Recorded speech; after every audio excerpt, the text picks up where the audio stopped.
Boa noite, meus jovens e caros alunos. Estamos aqui de volta para a nossa segunda parte agora.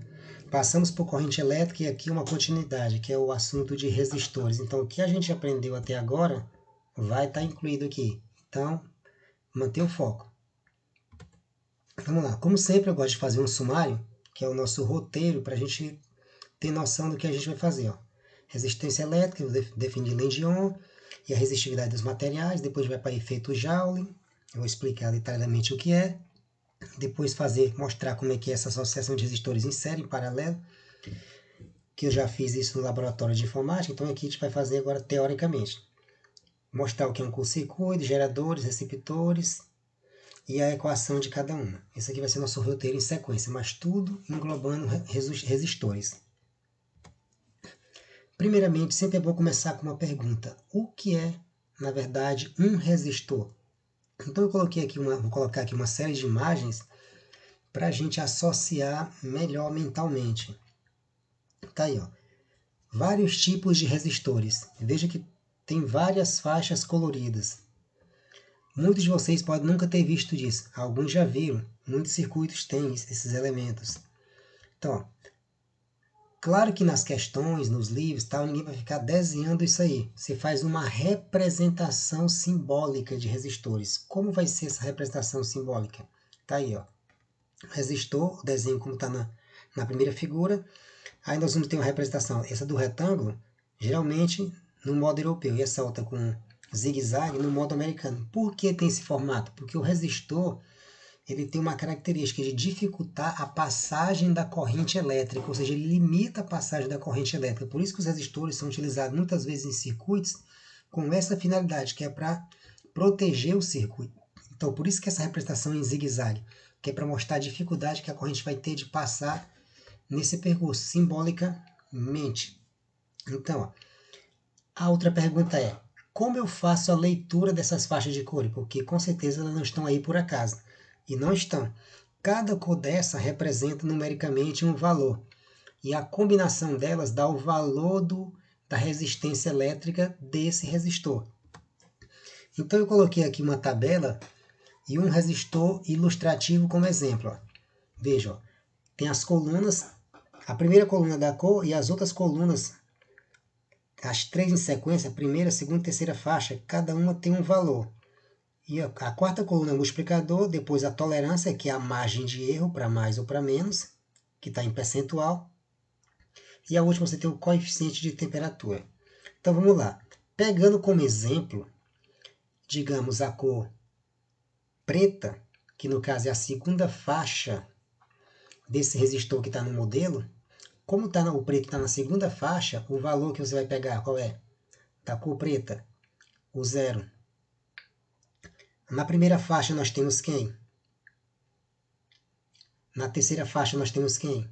Na quarta faixa nós temos quem? Você tem que identificar cada uma das cores. Vejam, vamos para mais simples. O vermelho é a cor mais visível aí, ó, que é a terceira faixa. Então você ira lá para a faixa do vermelho. Como o vermelho está é bem forte, está cobrindo um pouco o número.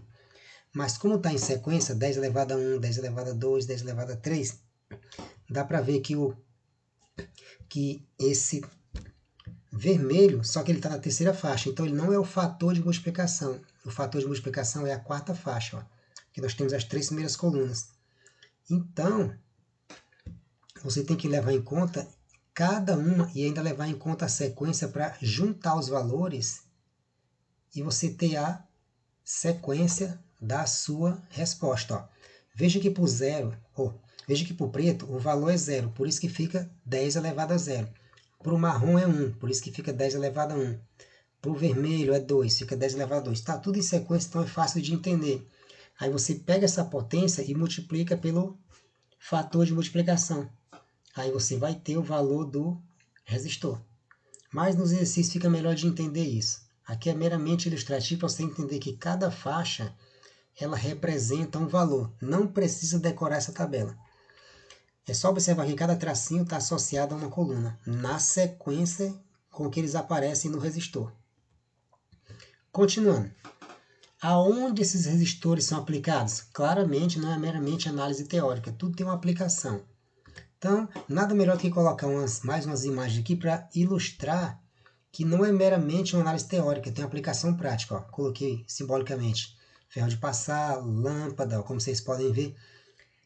Então, o ferro de passar, ele recebe energia elétrica, aí ele esquenta e serve para engomar alguma roupa, passar roupa, como o pessoal chama, né? Então, esse aquecimento, ele acontece dentro do ferro elétrico. Quando a corrente elétrica passa pela resistência elétrica, que é um tipo de resistor, nessa dificuldade de passar a corrente, é como uma espécie de atrito, quando você passa uma mão na outra. Então, isso quer dizer que a corrente elétrica provoca um aquecimento nos fios no qual é formado, ou seja, no material do qual é formada essa resistência elétrica no ferro elétrico. O mesmo acontece com essa lâmpadazinha amarela, que é uma lâmpada chamada de filamento incandescente, que é esse fiozinho que fica dentro dela. Então, ó, mais uma figura ilustrativa dessa lâmpada, está mostrando ó, quem é o resistor, é aquele fiozinho. Ó. Por isso quando a gente fala que a lâmpada queimou, na verdade é porque esse fiozinho quebra. Então, quando ele quebra, não passa mais a corrente. Aí nós costumamos dizer que a lâmpada queimou, mas algumas pessoas sacodem a lâmpada e o fio toca no outro novamente e a lâmpada volta a acender. Parece mágica, mas não é, porque foi feito o contato novamente. Então essa lâmpada passa a emitir luz devido ao alto aquecimento que acontece nesse resistor, que é um filamento de tungstênio, que é o elemento químico dele. Agora, um exemplo mais simples e clássico é o chuveiro elétrico. A água é aquecida e você pode tomar um banho quente nos dias que tiverem mais frio, que você não estiver confortável para tomar banho gelado. Então está mostrando ó, o resistor, os fios, a passagem da água. Aí o que acontece? A água ela entra em contato com esse resistor. Veja que esse resistor é um fio enrolado, ó, é uma liga metálica, se não me engano, de níquel cromo. E esse material ele é de difícil dificuldade para a corrente elétrica passar. A corrente elétrica não passa nele com tanta facilidade como ela passa no cobre, por exemplo. O cobre é um bom condutor de eletricidade, melhor do que esse resistor aí, que no caso é uma resistência elétrica, que é uma característica desse material. Então, materiais diferentes têm resistências elétricas diferentes. E devido ao fio aquecer, que é esse fio enrolado dentro do chuveiro elétrico, quando a água entra em contato, ela absorve parte do calor e aquece. Esse é o princípio de funcionamento do chuveiro. Então, outros exemplos se encaixam aqui. Aquecedores ou qualquer outro meio que tenha transformação de energia elétrica em energia térmica baseado nesse princípio aqui de aquecimento. Prosseguindo. Baseado em tudo que a gente fez, demonstrou até agora, vamos definir uma lei para analisar matematicamente essa resistência elétrica. Qual foi a análise? Quando a corrente elétrica passa por determinado material, esse fio aquece. Então, o que é que dá para entender? A corrente elétrica tem uma dificuldade para passar por certos materiais. Alguns materiais oferecem mais dificuldade para a corrente elétrica passar. Então, significa dizer que a corrente elétrica e a resistência elétrica são inversamente proporcionais. Isso mantendo a voltagem constante. Então, eu coloquei aqui uma figura meio engraçada, que é para ilustrar o que acontece.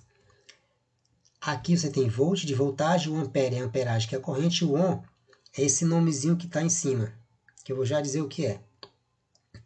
Essa parte azul é como se fosse o fio. Tem uma parte bem estreita. Essa parte estreita é uma representação simbólica do que seria a resistência. E veja quem oferece a resistência, é o ohm, que vai ser a nossa unidade de medida da resistência elétrica. O volt é uma espécie de pressão, uma espécie de força. Por isso que algumas pessoas às vezes falam, caiu a força. As pessoas mais antigas falavam isso, quando falta energia. Então o volt está o tempo todo tentando empurrar os elétrons, ó, e a resistência elétrica do material esboçando dificuldade. Então você tem que relacionar essas três grandezas. Então eu posso relacionar dessa maneira. Ó. A resistência é a voltagem dividido pela corrente. Ó. Veja que isso não é uma demonstração, é uma definição. Nós estamos só que definindo de acordo com a lógica. Observe que se for feito o produto dos meios nessa equação, a resistência e a corrente se multiplicam. O R é a resistência e o I é a corrente. Não esqueçam que cada letra é um símbolo. R de resistência e o I é a corrente elétrica. E o U é a voltagem. Ou seja, o R é a nossa nova grandeza aqui. E a sua unidade de medida é o Ohm, cujo símbolo vai ser essa letra grega chamada ômega. Mas você não vai dizer, por exemplo, 20 ômegas. Você vai falar 20 ohms, que é o plural de ohm, que é a nossa unidade de medida. Como no caso nós temos uma proporcionalidade entre a voltagem e a corrente, porque você olha na definição, voltagem e corrente estão se dividindo.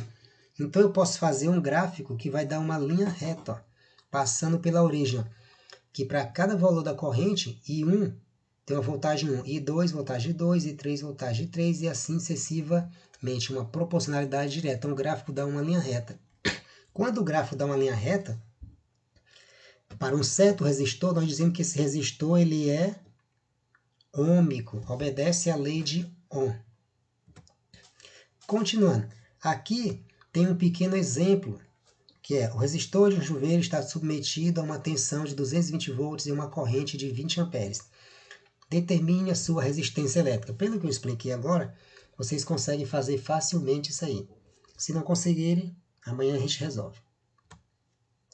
Continuando.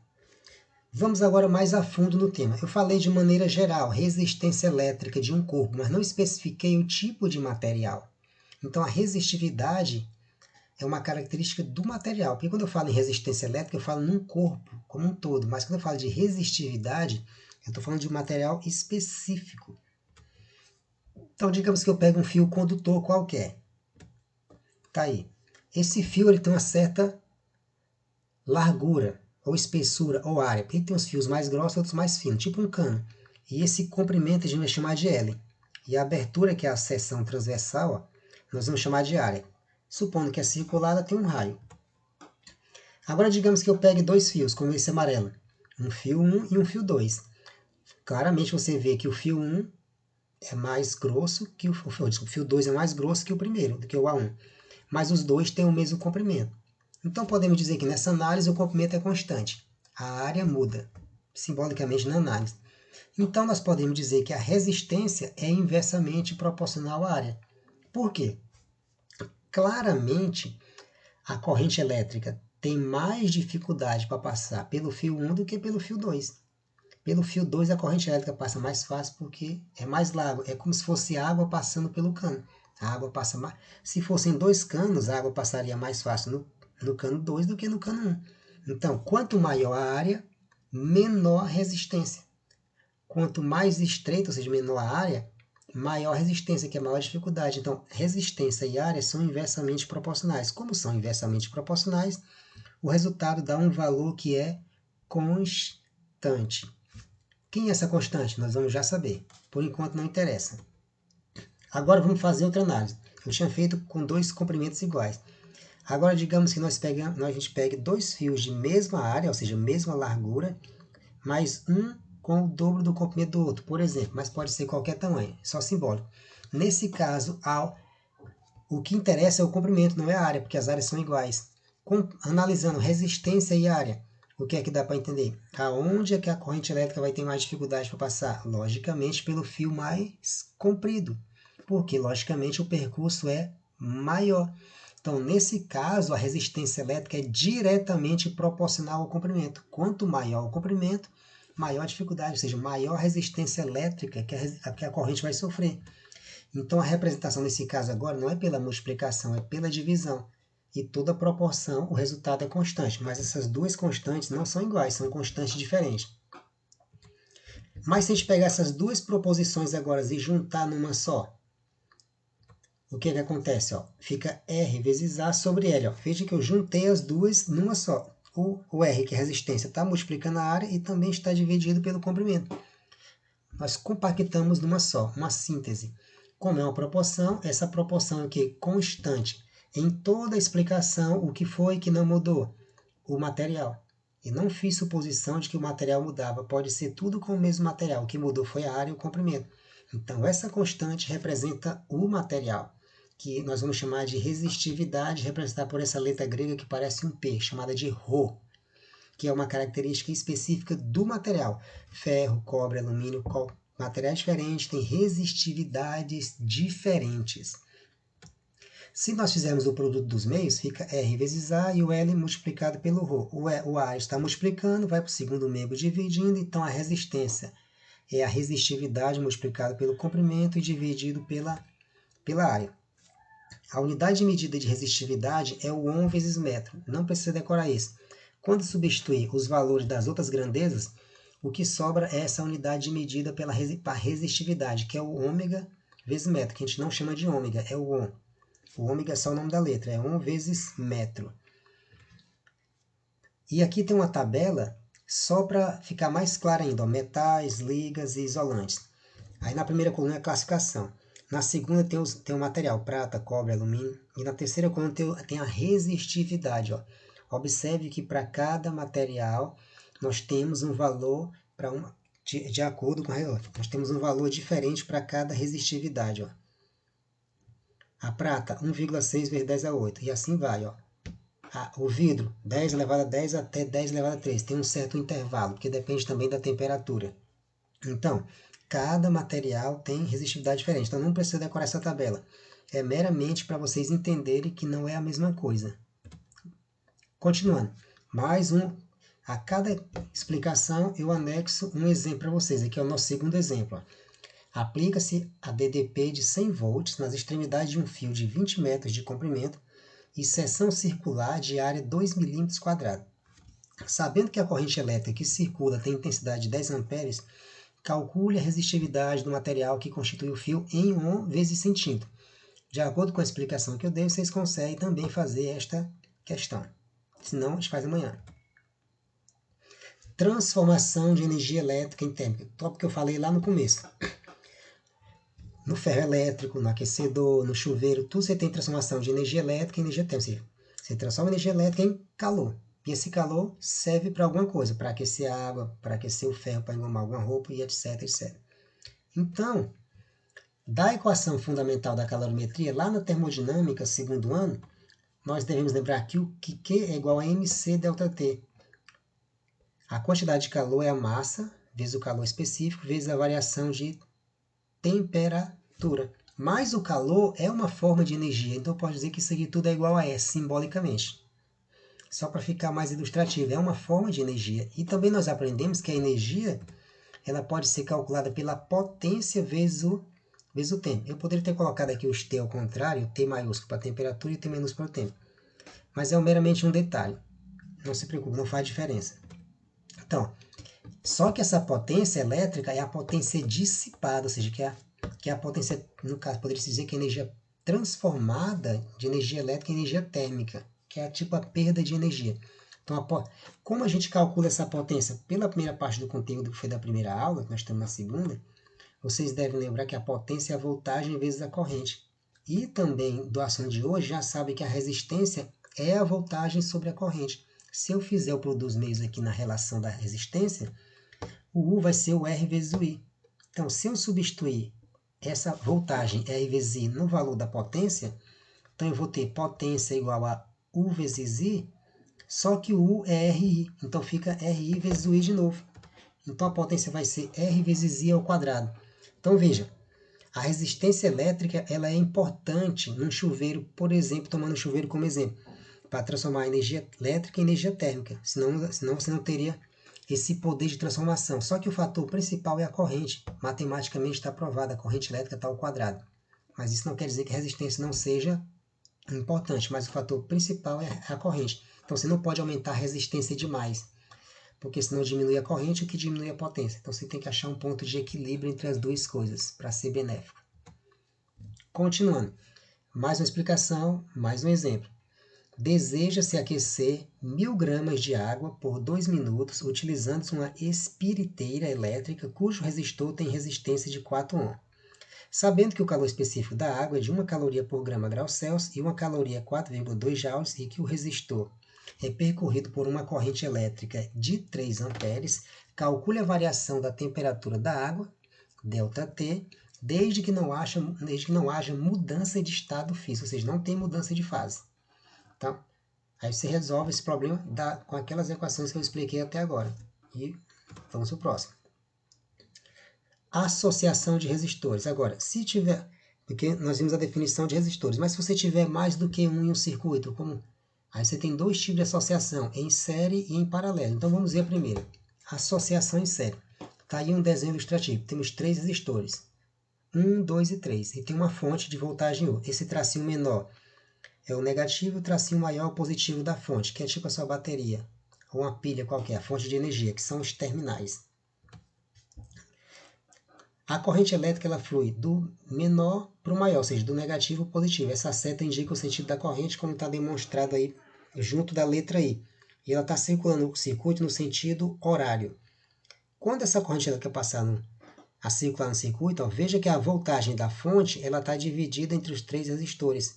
Voltagem 1, voltagem 2, voltagem 3. Fica um pouquinho de voltagem para cada um.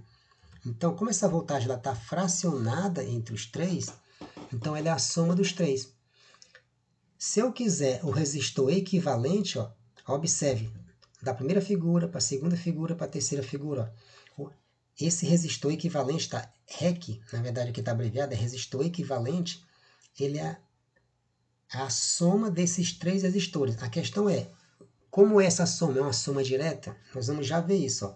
Esse resistor equivalente ele vale por esses 3 numa associação em série, que no caso é essa situação aqui. Então essas 3 figuras mostram o passo a passo, do início ao fim. Como a voltagem ficou dividida entre os 3 resistores, então a voltagem total, que é a voltagem da fonte, é igual à voltagem somada dos 3 resistores, voltagem 1, 2 e 3. Mas como nós vimos agora há pouco, a voltagem ela é a resistência vezes a corrente. Então eu posso substituir essa voltagem vezes a resistência nas 4 vezes que a voltagem aparece na equação do lado. Ó. Então fica R vezes I, R vezes I, R vezes I, R vezes I, 4 vezes. Apenas no segundo membro tem que numerar 1, 2, 3 para diferenciar os resistores. O resistor que aparece no primeiro membro é a resistência total. Como a corrente é igual, nos 4 termos você pode cancelar, como está destacado aí de vermelho. Cancelando fica só quem? A resistência equivalente é a soma das 3 resistências, ó, R1 mais R2 mais R3. Ou seja, resumindo, numa associação em série, a resistência total equivalente é a soma dos 3 resistores associados. Ou seja, ela vale por as 3 somando direto. Continuando. Mais um exemplo. Uma explicação, um exemplo. Agora de associação em série. Ligam-se em série 3 resistores de resistências elétricas, respectivamente 200 ohm, 0,5 kΩ, 3 vezes 10 elevado a menos 4, depois eu faço a correção para vocês, megaohm, e 1 megaohm é 10 elevado a 6, sendo que a intensidade de corrente elétrica nos resistores é igual a 0,1 amperes. Calcule a DDP aplicada na associação. DDP ele quer dizer diferença de potencial. É a mesma coisa de voltagem ou tensão elétrica. É porque tem vários nomes. Esse negócio de DDP, diferença de potencial, porque como nós temos, por exemplo, 2 fios, o negativo e o positivo, ele está falando a diferença de um para outro. É a DDP entre os terminais. Continuando. Agora vamos para a associação em paralela. A mesma situação de em série, só que montado paralelamente. Tá aí, ó, os 3 resistores, 1, 2 e 3, só que eles estão paralelos, tipo retas paralelas na matemática. Então, veja que tem o I, como agora eu não preciso mais colocar 3 figuras, vou colocar só uma direto, já que nós já pegamos a ideia da coisa. A corrente flui do menor para o maior, no tracinho desse V, que é a voltagem, que é a fonte da bateria. Então, ele vai do negativo para o positivo e circula. Só que quando essa corrente chegar no resistor 1, ela não vai direto toda para o resistor 1, porque tem 3 caminhos, então essa corrente vai se dividir em 3 partes. Como essa corrente se divide em 3 partes, como está demonstrado no desenho, 1, 2 e 3, a corrente total, que é a corrente que sai da fonte, o I, é a soma das 3 correntes, 1, 2 e 3. E nós sabemos da equação anterior, para associação em série, que a voltagem é a resistência vezes a corrente. Só coloquei aqui ao contrário, já que é uma igualdade para facilitar a nossa vida. Jogando o R que está multiplicando por segundo membro, vai dividindo. Então, a corrente é a voltagem dividida pela resistência. Substituindo na equação anterior, que você tem a corrente 4 vezes, então você substitui na corrente 4 vezes. U sobre R, U sobre R, U sobre R, U sobre R. Tomando cuidado de substituir R1, R2, R3. E o primeiro R é o R total, que é a resistência equivalente da associação em série. Como a voltagem é igual nas 4 frações, pode cancelar. Só vai sobrar quem? Os R que estão nos denominadores. Então fica 1 sobre R, que é a resistência equivalente, 1 sobre R1, mais 1 sobre R2, mais 1 sobre R3. Então, o raciocínio aqui é semelhante à associação em série, só que aqui no caso, A leitura é assim: o inverso do resistor equivalente é igual à soma dos inversos de cada um dos resistores associados. Aqui a soma é feita pelos inversos. Então, quando a associação é em série, você pode somar direto. Quando a associação é em paralelo, você tem que somar pelos inversos, como está demonstrado aqui. E vamos lá, mais um exemplo. Aplica-se uma tensão de 200 volts a dois resistores de 5 ohm e 20 ohm, associados em paralelo. Determine a resistência equivalente da associação e a intensidade da corrente elétrica para cada resistor. Exemplozinho de associação em paralelo. Aí vocês tentam, então amanhã a gente faz. Continuando. Vamos lá para a parte de curto-circuito, geradores e receptores. O que é um curto-circuito? Popularmente todo mundo já sabe o que é curto-circuito. Então vamos demonstrar aqui teoricamente. Um exemplo prático. Fazendo uma representação do que é um curto-circuito. Tá aí. O que é um curto-circuito? Temos aqui um circuito simbolicamente. Ó. Temos aqui a fonte, que é esses dois tracinhos pequenos. Esse tracinho maior já expliquei que o menor é o negativo e o maior é o positivo. Então aqui é a nossa fonte. Então a corrente está indo do menor para o maior, então ela flui no sentido horário. Então a corrente passa pelo resistor 1, pelo resistor 2 e pelo resistor 3, como a gente já viu isso. Só que veja que se nós colocarmos um fio entre os pontos X e Y, só que nesse fio não tem nenhum elemento de circuito, esse fio acaba colocando o resistor 2 em curto-circuito. Por quê? A corrente elétrica, ao invés de passar pelo resistor 2, vai passar por esse fio que está ligando X1, X e Y. Por quê? Porque é mais fácil, não tem nenhuma resistência. E a corrente vai passar pelo caminho mais fácil. Então, se no lugar do R2 fosse uma lâmpada, essa lâmpada não ia acender. Ou seja, se nós tivéssemos 3 lâmpadas, 1, 2 e 3, a lâmpada 2, teoricamente, provavelmente não iria acender porque ela estaria em curto-circuito. Outro exemplo de curto-circuito. Tá aí, ó. Você tem uma lâmpada, tem uma bateria, ó.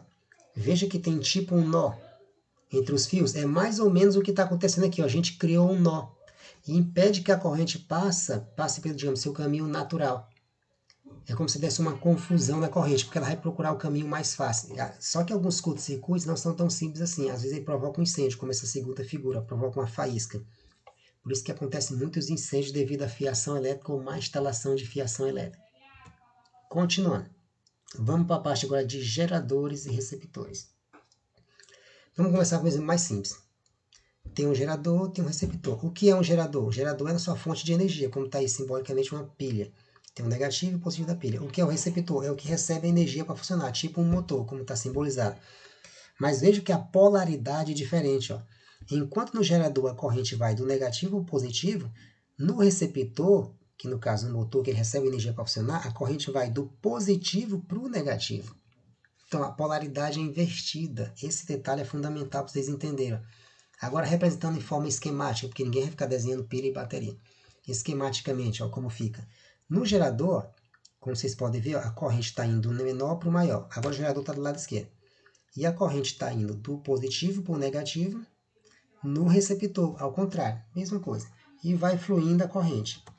Então, se nós temos uma outra representação agora, da mesma coisa, só que agora mais detalhada, esse zigue-zaguezinho é o quê? É a nossa resistência elétrica. Eu estou começando a incluir os elementos que tem, porque todo material, por natureza, ele tem uma resistência elétrica. Então, o gerador e o receptor também tem uma resistência elétrica interna dentro deles. Ó. Então, enquanto no gerador a corrente vai do negativo para o positivo, está do mesmo jeito, ó, no receptor é o contrário. Vai do positivo para o negativo. E esses Rzinhos são as resistências internas do gerador. E esse R de fora é a resistência elétrica do fio. Mais uma representação agora, para ficar mais detalhado ainda. Ó. Esse traço pontilhado formando um retângulo, tanto no receptor como no gerador, agora é para detalhar mais ainda a situação.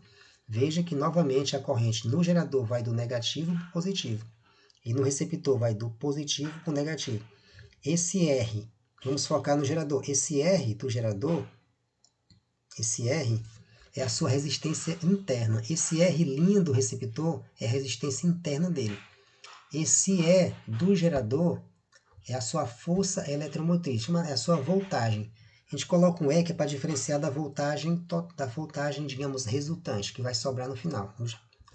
Vou já entrar mais em detalhes. E o E' é a chamada de força eletromotriz. O pessoal coloca abreviadamente de FEM, que são as iniciais. para o receptor. Então, para diferenciar um do outro, tem esse tracinho, L' e R'. Então, pelo fluxo da corrente, matematicamente analisando como uma forma de energia, já que o gerador ele fornece energia para o receptor funcionar, então um está gerando energia e o outro está consumindo energia. Então, raciocine como energia que fica mais simples de vocês entenderem. Ó. Então, no caso, ó, as equações para os geradores e para os receptores vão ficar como respectivamente. Vamos focar primeiro no gerador. Como a corrente vai do menor para o maior, no caso os polos, então esse Ezinho que representa a voltagem do gerador vai ser positivo. Mas na resistência interna dele, que é o R, a voltagem é negativa. Ó. Lembre que eu expliquei agora há pouco que a voltagem é R vezes I. Só que aqui é a voltagem interna, então fica menos RI porque está perdendo energia, porque a resistência ela dificulta a passagem da corrente, então é uma voltagem perdida. Para ficar mais claro, quando você compra uma pilha, por exemplo, se ela diz que é 5 volts, isso é uma suposição, 5 volts, e está escrito na pilha 5 volts, na prática você não vai usar os 5 volts, vai usar um valor menor. Os 5 volts é o valor desse E. O Ezinho é os 5 volts. Mas na prática o valor é menor. Por quê? Porque você tem uma queda de potencial, que é esse RI, que é uma perda de energia dentro da própria pilha. É só observar que as pilhas elas esquentam. Então já deve ter notado isso. É a perda de energia que está acontecendo dentro da própria pilha. Então fica E menos RI. Então, no geral, o que é que eu vou ficar? Que a voltagem, digamos, resultante, a voltagem final entre os terminais da pilha, é o valor nominal, que é o E, menos o RI. Veja que eu coloquei o E de uma forma mais simples de escrever. E como é que fica essa equação para o receptor? Do mesmo raciocínio. Ó. Menos E', menos R'. Qual foi a única diferença?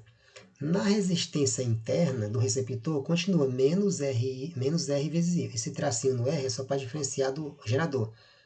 Mas a força eletromotriz, o E' do receptor, é negativo. Por quê? Porque no receptor, observe a setinha vermelha, a corrente ela vai do positivo para o negativo. Então, ela está indo do maior para o menor. Então, tem uma perda de energia porque o motor consome energia, que é o receptor. Por isso que é menos E'. Como a voltagem, digamos, no final é a soma desses dois valores, e eu tenho dois valores negativos, então, logicamente, o resultado também é negativo. Então, a voltagem final, que é o U, é menos U, na verdade. Mas como ficou tudo negativo, aos três termos, se eu multiplicar tudo por menos 1, os três valores ficam positivos. Então, por receptor, a voltagem é igual a E' mais R' vezes I. Ó. A equação é semelhante à do gerador, só muda esse sinalzinho de menos que tem na do gerador, que é uma diferença por causa da queda de potencial. E mais uma vez a gente tem um exemplozinho aqui. Ó. Observe o circuito elétrico a seguir e depois calcule a leitura. Letra A, do amperímetro A, na figura, você pode ver o amperímetro, considerado ideal. Ou seja, ideal quer dizer que ele não influencia na medida.